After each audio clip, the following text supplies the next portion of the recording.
Welcome to Poker Vlog number 25. We're quarter way to 100, and let's catch up. This month, it's tomorrow's the last day of February, and it has not been going good. I'm basically breaking even playing. I'm down $55. Thankfully, our run good in promotions keeps on going, and we're up about a little over $2,000 in promotions. All our profit this month is promotions, but we got 2 days left. So hopefully with today and tomorrow we could book a win for the month in playing. I have never had a losing month, and this month it will be a full year that I took on poker full-time as my main source of income. So no big deal. I'm not going to get bummed or anything, but it could be cool if we just get into profit for the month. And like that, we won money every month on our first year playing professionally. And with that, that is it. It's a Monday night. There's a 2-5 going on. It looks pretty good, so let's jump right into the game. The 2-5 table is full, so we'll have to play some 1-3 while we wait. So we buy in for $300, $200 to be able to add on. Let's head over to the table and play our first hand. We get it started with a very pretty hand. King, queen suited, and under and one. Under and limp, so I make it $15 and get a small blind and under and a call. So 3 ways to a flop. Flop comes ace, 8, 6. So you don't hit, but we got a backdoor flush draw, a backdoor straight draw on a board that we have a lot of strong aces. So when it checks to us, I'm going to put out a C bet. I make it $20 and only the small blind call. So heads up to a turn. Turn is a 5. That gives us a nut flush draw. It does bring 9-7 for a straight. He checks, and I did consider checking back here since it felt like he was pretty strong. He did call next to act in the small blind. He had another person left to talk, so definitely I think more likely he could have an ace, or maybe he has 9-7 for the nuts. But at the same time, I think this is just such a great turn card to try to keep the bluff going, and I do think I could still get a good amount of cards that call a flop to stop folding the turn. Sometimes people just get sticky, especially in 1-3 with a middle pair that I think will definitely fold to a bet. And I think as well, aces with weak kickers will start folding after a bet here, and maybe we'll just have to pull off a triple barrel against those. So that's what I do. I make it $50, and he min raises us to 100. So definitely not what we were hoping for, but hey, we got the nut flush draw and we just got to call $50 more, so nothing else to do here than call. I'm not jamming since a min raise looks so damn strong. It just seems like the nuts, he doesn't want me to fold anything, so let's just hope for a diamond on the river. We call. Sadly, it is not when it is a king, so we do have pair of kings, but when he goes all in for $160, I don't think that's ever good, so I fold. He takes it down. We're straddling in this next one. We're looking at 5-3 suited under the gun. The button limp, small blind calls, big blind calls, so happy checking here. Let's see a flop. Flop comes deuce, king, queen, so we got a flush draw. Checks to us. I think betting and checking here both make sense, and this moment I do check, so does the button, so let's see the turn. Turn is pretty good. It's a 4, so now we got a straight draw to go with our flush draw. Checks to us again, and now let's start betting. I make it $15 and only the button calls. Same player as before, so heads up to a river. Sadly, we get no help, and river is a 10, so we have 5 high, but I feel like the button shouldn't be too strong here. I feel like he mostly betting his kings on the flop, so maybe he has a queen or a misdraw himself, so we're definitely not winning with 5 high, so we bet. We make it $30, and seems like he has it once again since he raises us to 100. And truthfully, this line doesn't make too much sense. The nuts is ace jack. I think he's raising that pre-flop. Maybe jack 9. I'm not going to go absolutely crazy and jam. It would definitely feel like a punt. So I just fold. And with that, we end 1-3 since they calls for the 2-5. And with those two hands and a few other small pots that we just couldn't win, we're down $250. So definitely not the best start, but in 2-5, that's not much money. We definitely could make it back and plenty more. So let's focus and get right into the first hand. First hand, we got ace-7 suited in the big blind. The low jack makes it 10. That's pretty small. Button calls, small blind calls, and happy calling here. So that's what I do. 4 ways to a flop. Flop is very nice. Ace-7 jack. So we flop 2 pair. Checks to the low jack. He checks now, but the button does bet. Thankfully, he makes it $35. That is a pretty big size. Small blind folds onto us, and with a flush draw and some straight draws and another player left to act. I'm not slow playing here. I check raise to 100. folds to the button, and we see the great news when he calls. Turn's not the best. It's a queen, so now we're losing against ace jack and ace queen, but he just has $100 behind, so just hoping he has a worse ace or a flush draw. I go all in, and he pretty quickly calls, so definitely not feeling great, and even less when the river is a 4 that brings in the flush.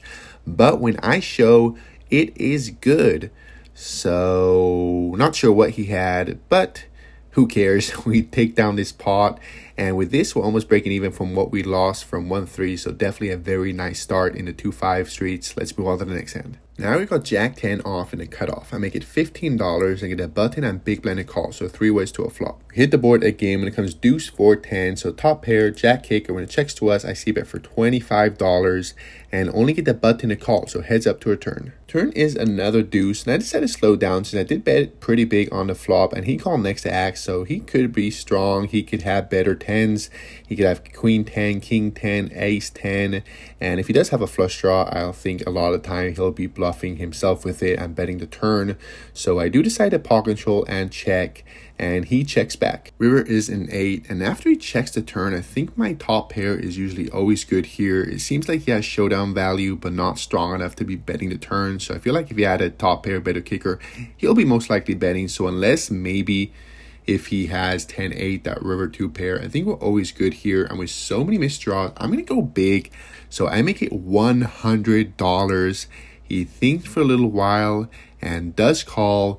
We show, and we are good. So definitely happy with this hand. I feel like we got max value out of it, and we are back in the green with these 2 first hands. 2-5 is going very good.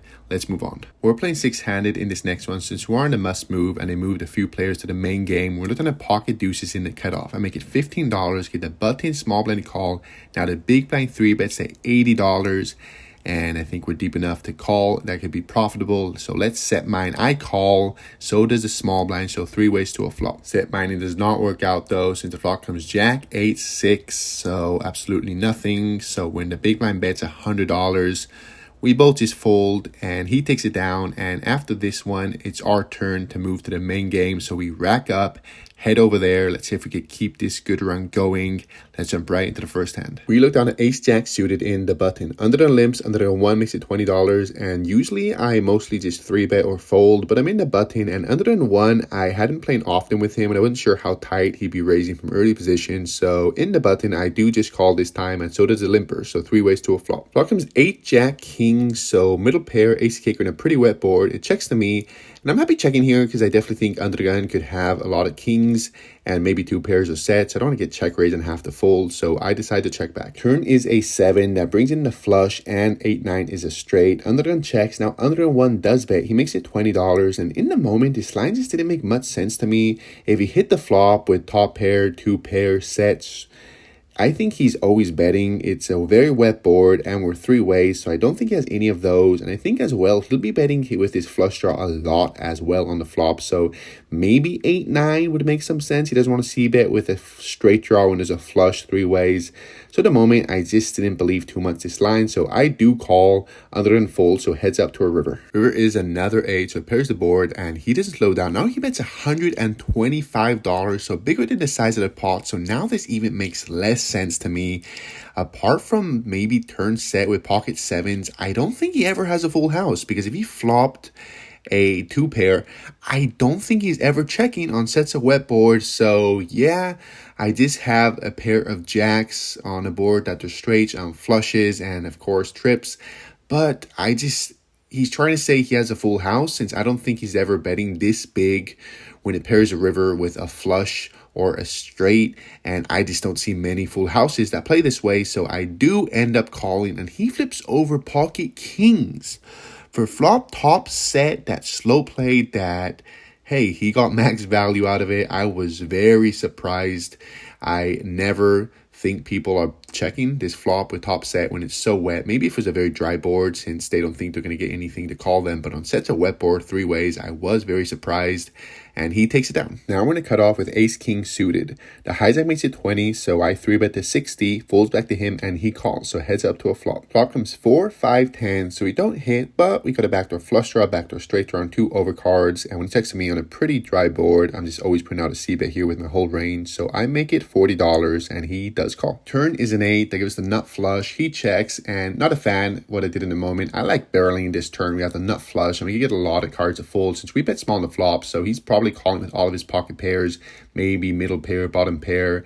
And if we triple barrel, I do think we get a lot of top pairs to fold. And of course, we could hit the nuts on the river. So altogether, I do prefer betting here. But in the moment, I just felt like it was a better card for him since it brings in some straights. And yeah, I do decide to check back. River does not give us the flush, but still pretty good. It's a king, so top pair, top kicker. He checks, and this will definitely be a card I'll be bluffing on with all my aces that miss. Very nice that we actually have it now. We bet $180. He thinks for a little bit, but sadly does end up folding, and we take it down. We get a downgrade in the next one. We looked on a king, queen off in the cutoff.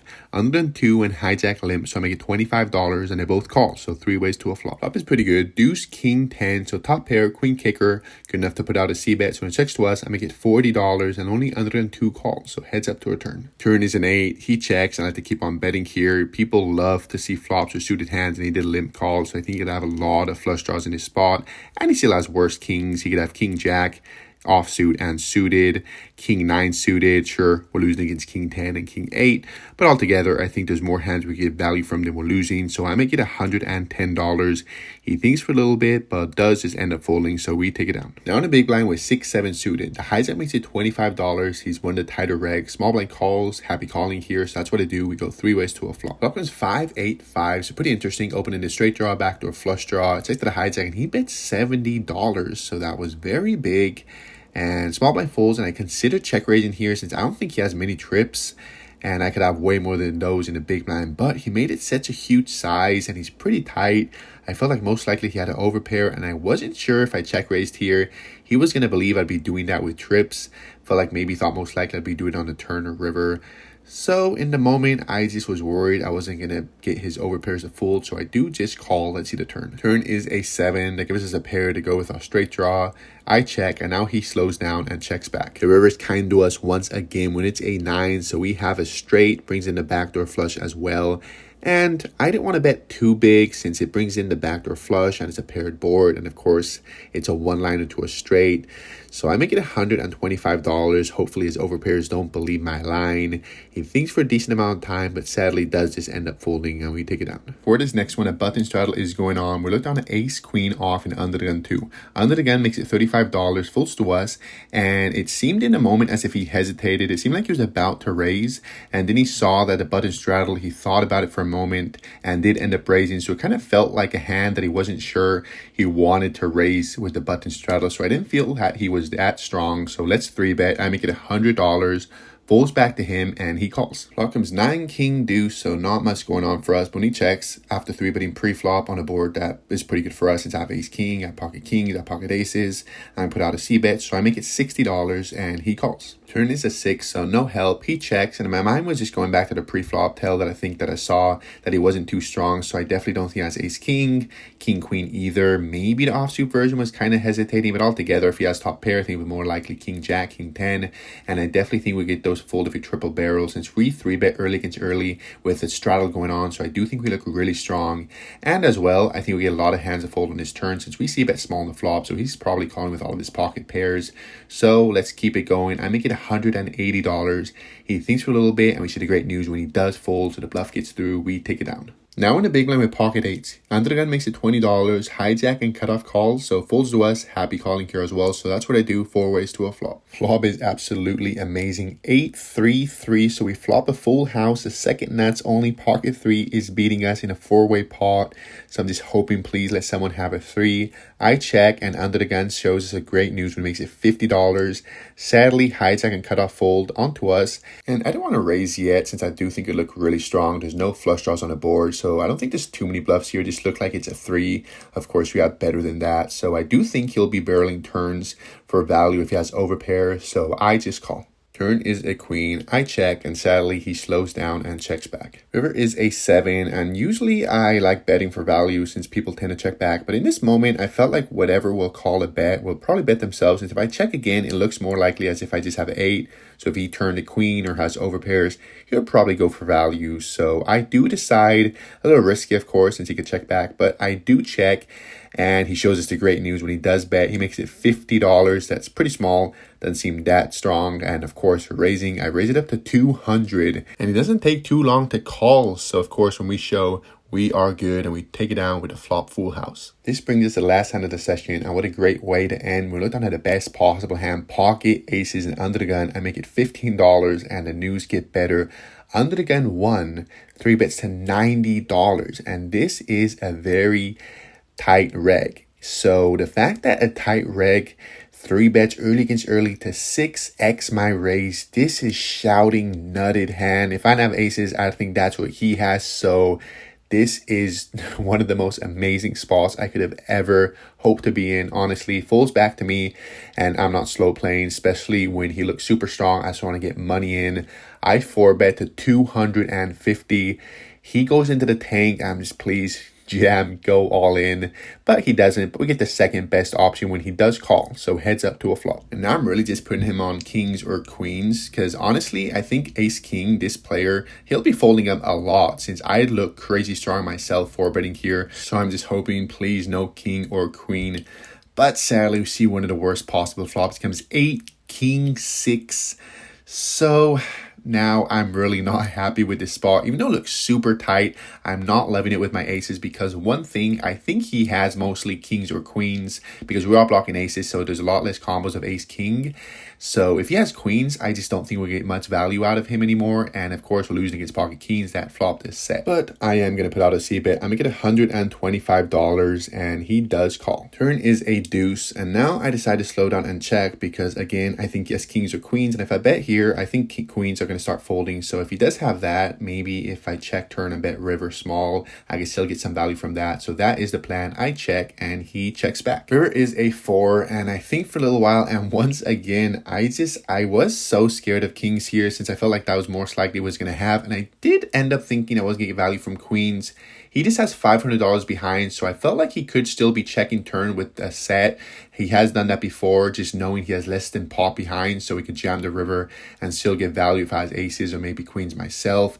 So I do check, and he bets. He makes it $150. And I know I'm going to get a lot of comments in the comment section. Of course, that's where the comments go.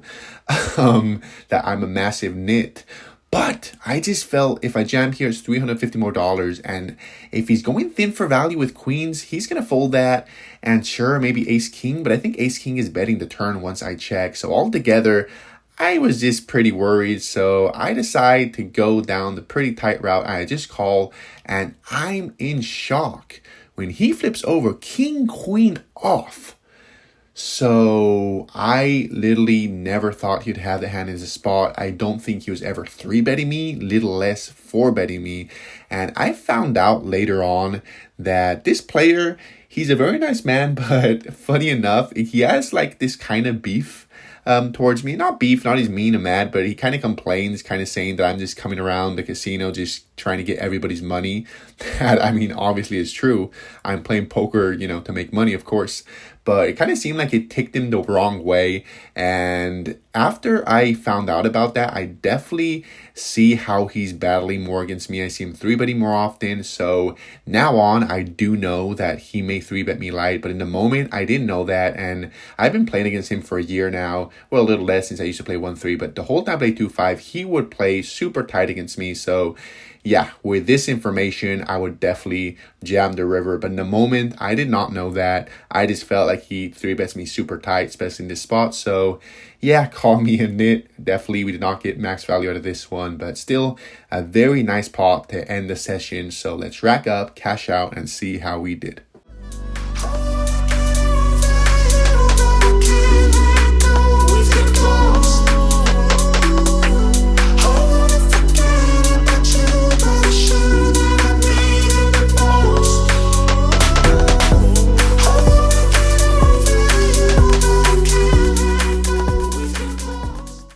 Alright, definitely a nice session. We booked a decent win since we're in for 1,300 out for 21.45 for a profit $845. So I'll take it. I'm pretty happy with how I played today, just a few spots, definitely the one with the aces. I got a little scared, but that was super weird. That guy was very tight, so I never seen him that tilted to be playing king queen off that way. Usually he literally never has that hand. He's not even 3-betting pre-flop with that hand. So, but yeah, altogether really happy with how I played. I'm working a lot on my mindset game since, especially on the previous vlog, if I'm right, it definitely got to me a good amount. So I'm definitely pushing myself off of the table to become, you know, more mentally strong. So bad runs or bad beats or me making mistakes don't affect me as much. That definitely could cost a lot of money. So maybe I'll share that more in the future. But for now, let's call it a night. Hopefully tomorrow we can do pretty good as well and book that win for the month. Since now we're up about $800 plus the 2,000. Hey, you know, it's better than I used to make bartending, so I'm not gonna complain that this is a bad month. And I'm making more than I used to make at my regular job, so still amazing. And thank you guys again for watching. As always, if you could like the video, comment, and subscribe, it always helps. And I'll see you guys next week.